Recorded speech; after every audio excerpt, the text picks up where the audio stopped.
शं वरुणः शन्नो भवत्वर्यमा शन्न इन्द्रो बृहस्पतिः शन्नो विष्णुरुक्रमः ॐ शान्ति शान्ति शान्तिः।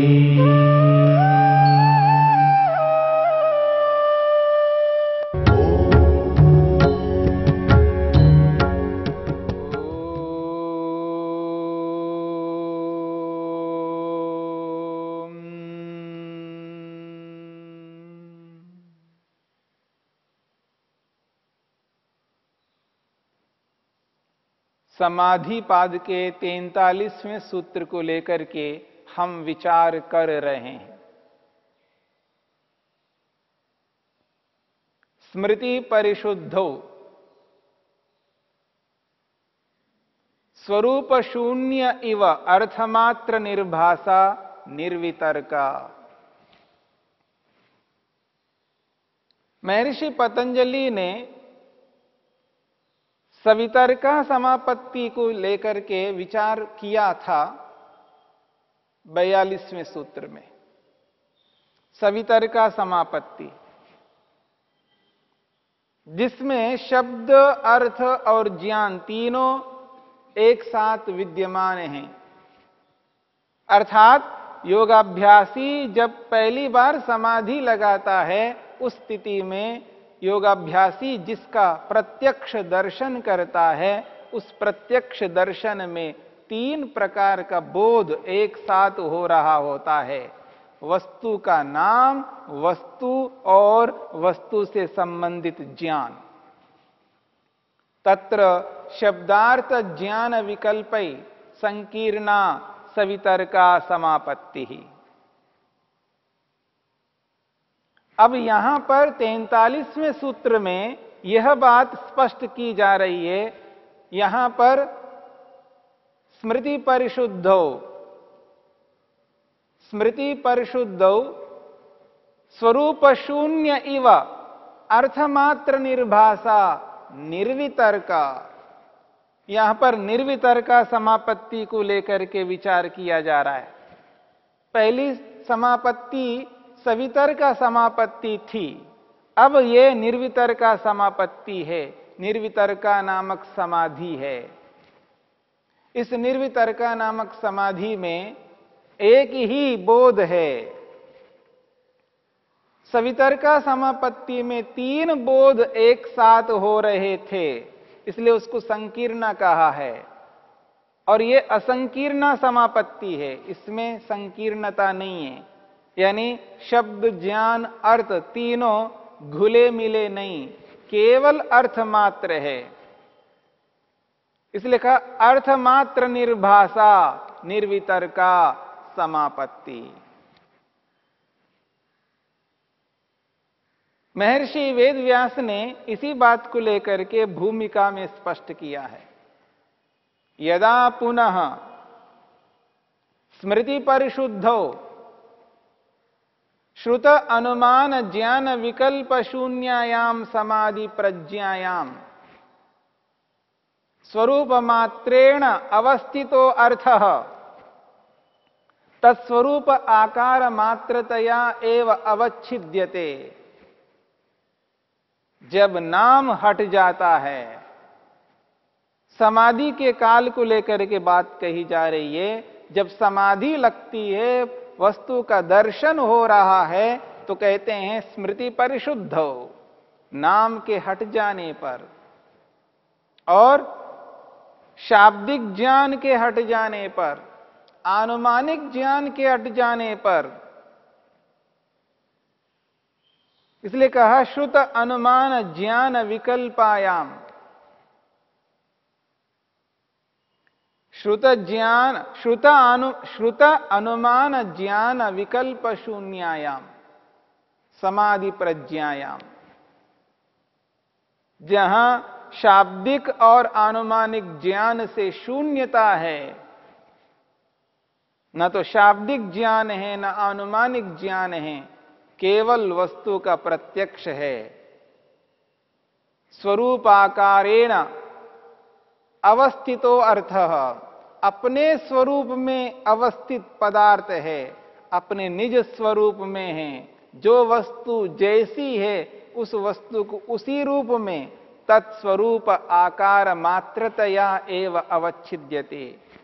वो वस्तु जैसी है उसी रूप में प्रकट हो रही है, केवल अर्थ तत्व है, केवल वस्तु का बोध हो रहा है। पहली बार समाधि लगाने पर 3 प्रकार का बोध एक साथ हो रहा था, अब केवल एक ही बोध हो रहा है, वस्तु मात्र का बोध हो रहा है। और ये वस्तु मात्र का बोध उस स्थिति में होता है जब योगाभ्यासी समाधि के लगाने के बाद में बार बार उस समाधि को लगाकर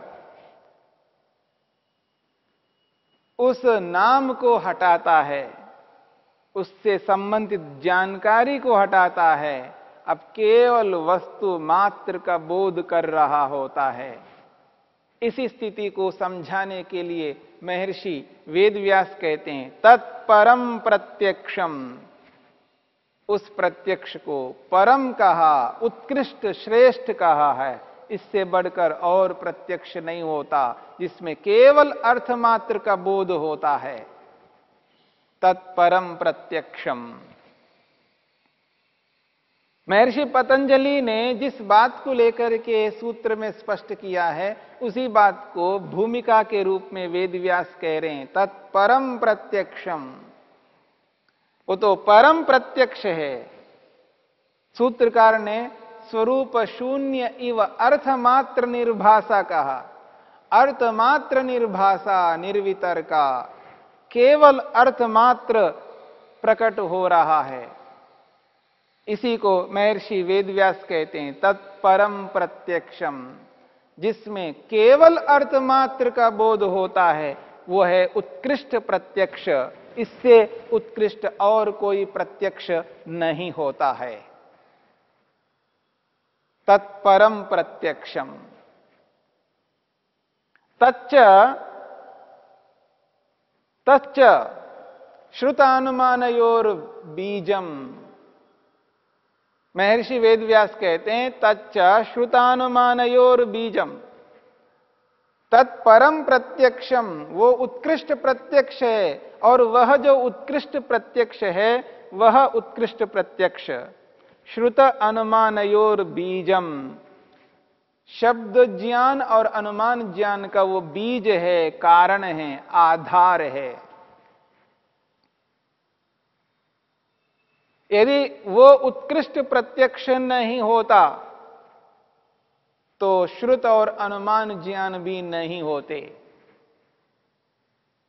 क्योंकि श्रुत ज्ञान अनुमान ज्ञान प्रत्यक्ष के आधार पर हैं, प्रत्यक्ष मूलक है।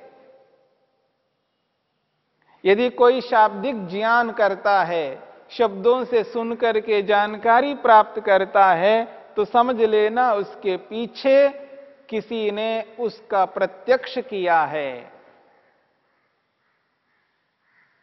यदि किसी ने उस पदार्थ का प्रत्यक्ष नहीं किया है तो वो शब्दों के माध्यम से नहीं कह सकता।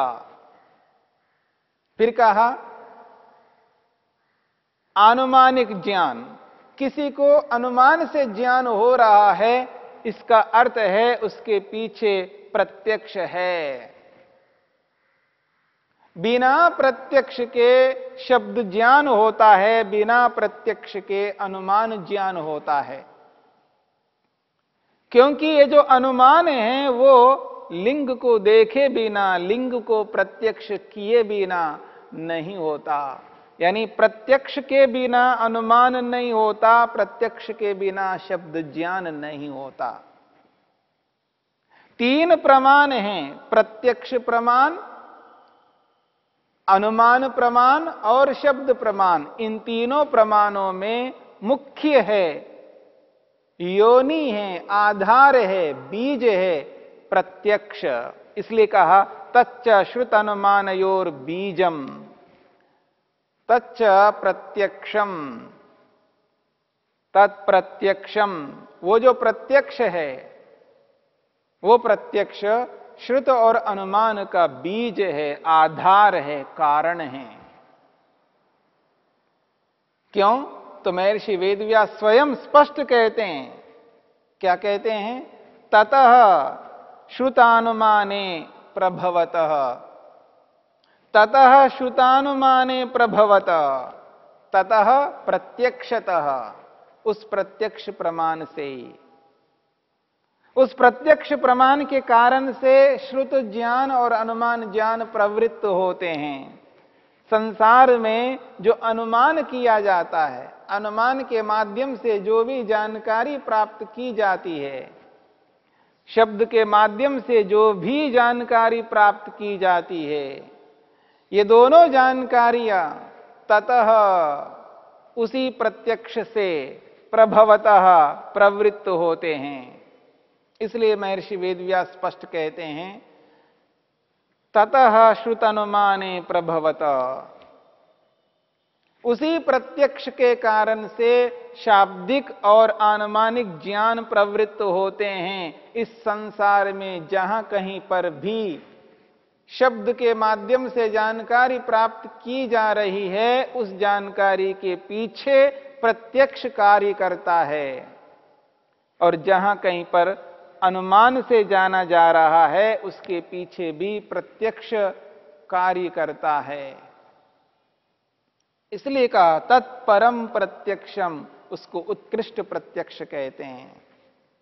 तच्च श्रुतानुमानयोर बीजम, और वो श्रुत और अनुमान का बीज है, आधार है, कारण है, उसका मूल है।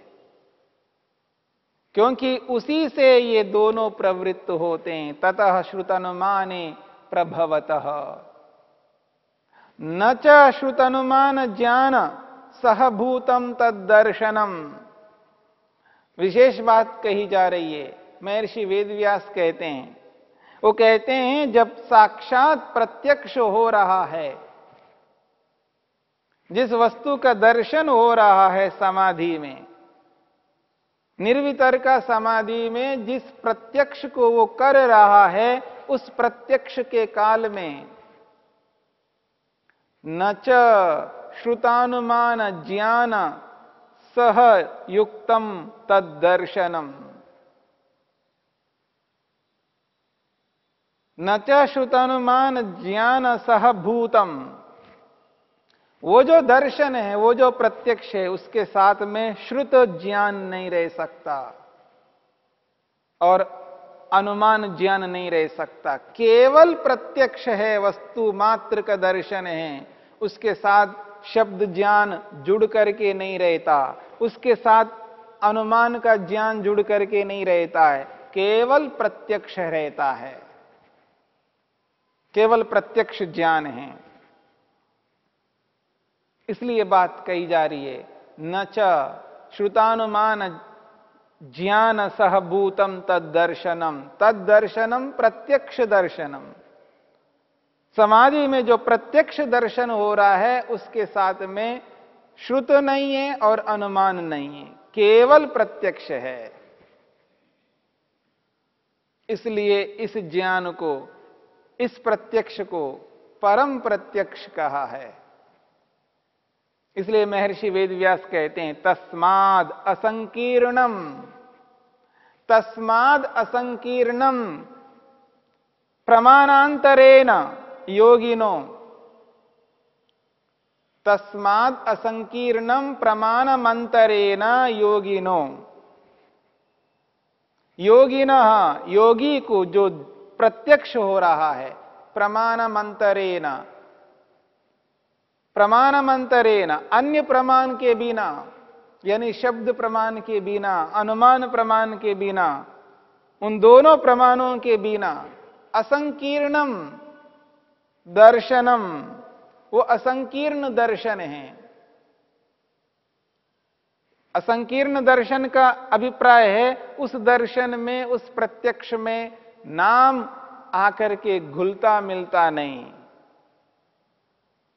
और उस वस्तु से संबंधित जानकारी वहां पर नहीं आती है, केवल पदार्थ है, केवल पदार्थ का प्रत्यक्ष हो रहा है, न तो नाम का अनुभव हो रहा है उस समय, न उस वस्तु से संबंधित जानकारी वहां अनुभव में आ रही है, केवल वस्तु वस्तु का दर्शन करता है। तस्माद असंकीर्णम प्रमाणांतरेण योगिनः निर्वितर्क समाधिजम तद्दर्शनम, वो निर्वितर्क समाधि से उत्पन्न होने वाला दर्शन है, केवल प्रत्यक्ष दर्शन है, केवल वस्तु मात्र का दर्शन है। ये ऊंचा दर्शन है, उत्कृष्ट प्रत्यक्ष है।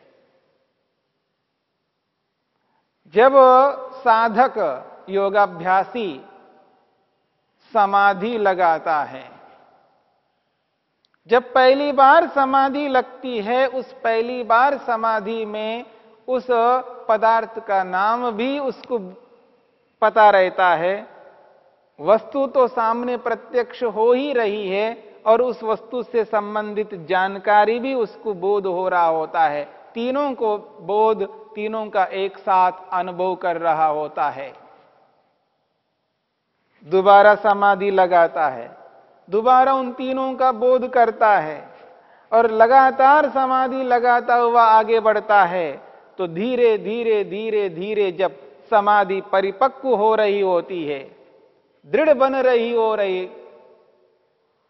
बन जाती है, उस दृढ़ अवस्था में जब समाधि लगती है, उस दृढ़ अवस्था में अब केवल वस्तु मात्र रहता है, नाम हट जाता है और उस वस्तु से संबंधित ज्ञान हट जाता है, केवल वस्तु का प्रत्यक्ष करता है।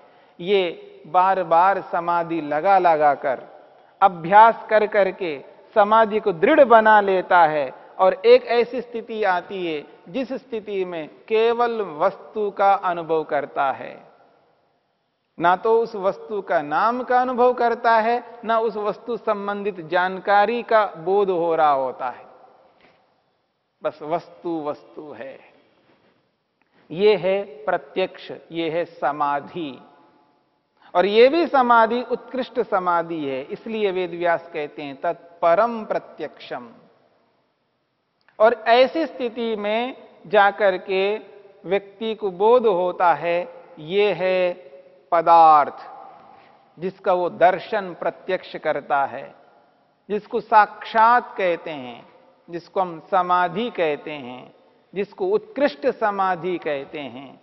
और ये जो समाधि है, कितने बार व्यक्ति मेहनत पुरुषार्थ करके, कितने बार समाधि लगा करके इस उच्च स्थिति को प्राप्त करता है, इसकी कल्पना कर सकते हैं। एक साथ अनेक ज्ञान जो हो रहा था, उसको कम करते करते करते व्यक्ति केवल एक स्थिति में रहता है, जिसको परम प्रत्यक्ष के रूप में कहा जा रहा है। केवल वस्तु का दर्शन, उस स्थिति में और कुछ नहीं रहता है, न नाम और न ज्ञान, वस्तु मात्र रहता है। यह है निर्वितर्का नामक समापत्ति।